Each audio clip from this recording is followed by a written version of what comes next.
మన ప్రభును రక్షకుడైన యేసుక్రీస్తు పరిశుద్ధ నామమునకు మహిమ కలుగును గాక. మరొకసారి ఈ రీతిగా మీ అందరినీ కలుసుకోవడానికి దేవుడిచ్చిన ఈ గొప్ప ధన్యతను బట్టి ఆ దేవాతి దేవునికి నా ప్రత్యేకమైనటువంటి వందనాలు తెలియపరుస్తూ ఉన్నాను. చూడగలిగితే ఈ భూమి మీద జీవిస్తున్నటువంటి అనేక మంది మనుషులు వారి పాపములను ఒప్పుకోకుండా, వారి పాపములు విడిచిపెట్టకుండా ఎదుటి వ్యక్తుల పాపములను ఏలెత్తి చూపేవారు ఈ భూమి మీద అనేక మంది ఉన్నారు.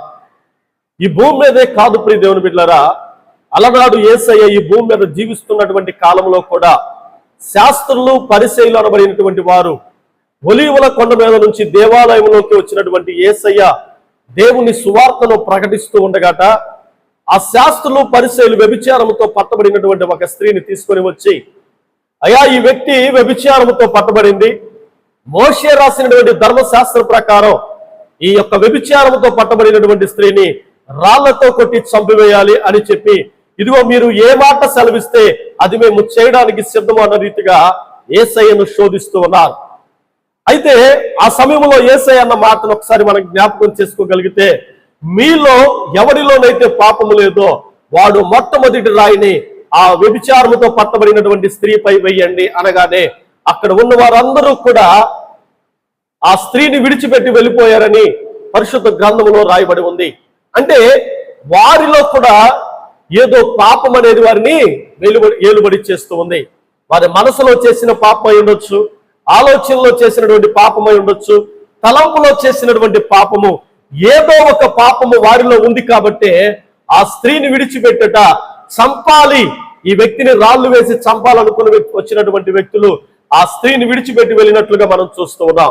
ఈరోజు నీవు నేను మనందరం కూడా అలాంటి జీవితం మనం జీవిస్తూ ఉంటే ప్రియ దేవుని బిడ్డలారా, ఇదిగో ఆ జీవితాన్ని విడిచిపెట్టి, మనలో ఉన్న పాపాన్ని విడిచిపెట్టి, ఇదిగో అనేక మందికి మాదిరికరంగా యేసయ్యను మనలో ధరించుకొని, యేసయ్యను మనలో అనేక మందికి చూపిస్తూ పాపము నుంచి విడిపించబడే రీతిగా అనేక మందిని మనం సిద్ధపరచాలని వాక్యం మాట్లాడుతూ ఉంది.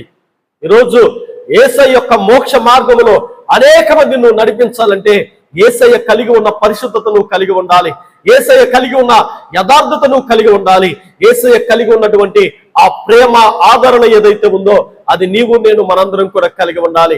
అంతే తప్ప ఎదుటి వ్యక్తుల పాపాలను ఏలెత్తి చూపేవారంగా కాకుండా మన పాపములను దాచుకొని వేరే వ్యక్తుల పాపాన్ని ఇదిగో బట్టబయలు చేసే వ్యక్తులంగా మనం ఉండకూడదని వాక్యం మాట్లాడుతుంది.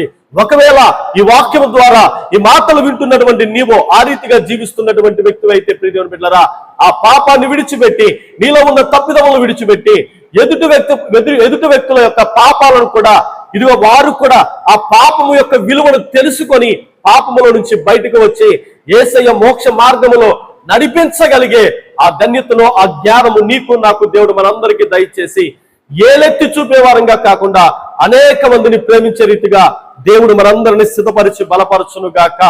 ఆమేన్.